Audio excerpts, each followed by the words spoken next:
Okay, let's talk about what we do next.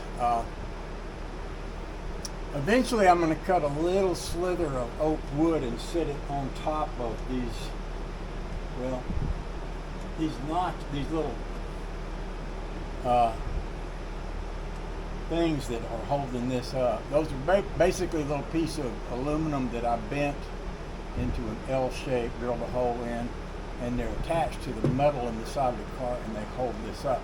But I'd like to cut a little skinny piece of oak, and I'm going to have some left over because I'm probably going to make a bar that goes across here too, because I'm about to cut another piece of wood that goes from here back to back here, and I'm thinking where this and the other piece meet, it might not be a bad idea to have a little piece of oak wood that goes across here, and I can lock it in. There's a point in these bodies right where this ends where the metal came together and they turned it like this and fastened it together, so there's a little thing that sticks out here where they joined the back of the body with the top rail of the body. And I could cut a piece of oak to fit on either side of that joint so that it would be stabilized and then come across here. And if I cut it right, I could get a little upward lift out of it here.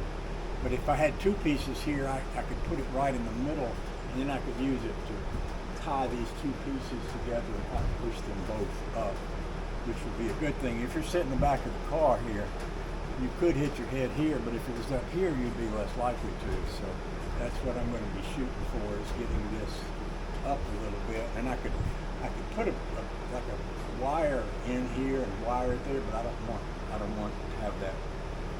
I don't want to have that be there. I'd rather have a kind of whitish piece of nice looking wood that goes all the way across where these two join. So the next thing I'm going to do is I'm going to need to measure from here back to where this bends to the point. This is going to bend to a point where I'm going to have to stop and then start making something else, because this is going to be curved back here.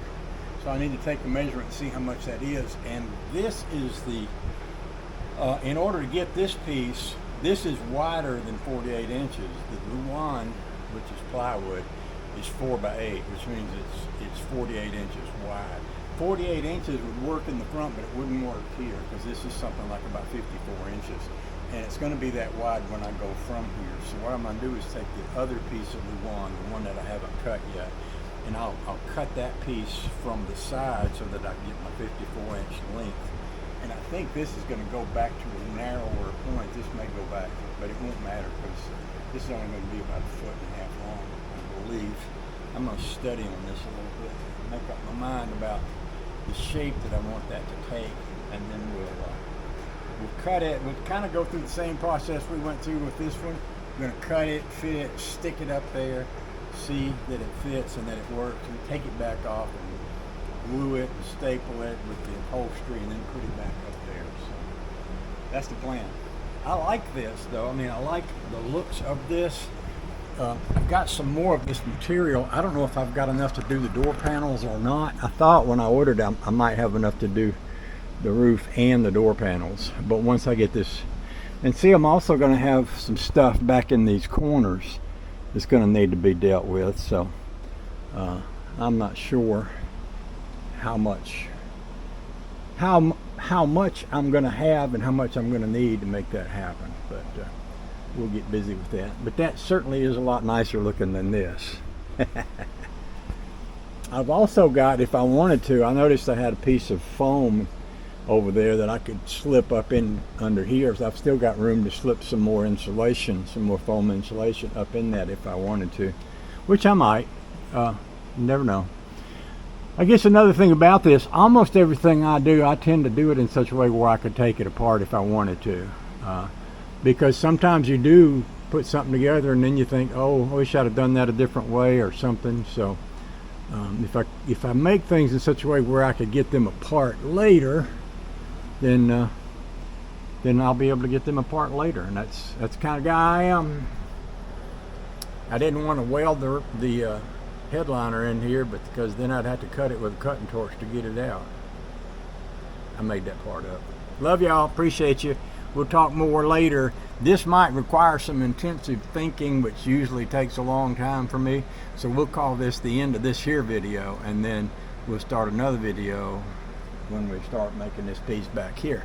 In the meantime, y'all be nice to each other. I'm getting tired of hatefulness out in the world, and I hear a lot of it, and I have thought a lot about what I can do to make the world a better place, and I think the best thing I can do is to not be hateful.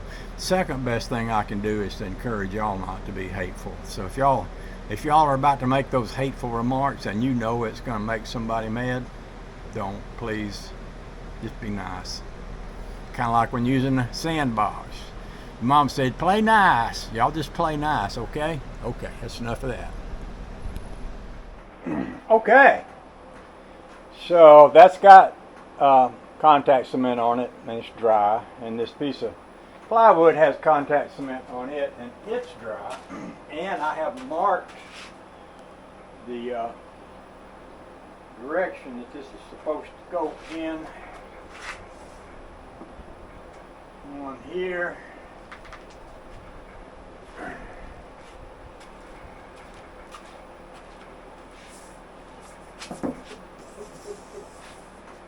I'm going to line it up with this part. Once this touches, it's glued. And now I'm going to weigh it down and leave it for a while. I might not have got that lined up as perfectly as I wish I had, but too bad. Can't change it now, it's there. So, there's nothing I can do except walk away and come back sometime later. Oh, the joy.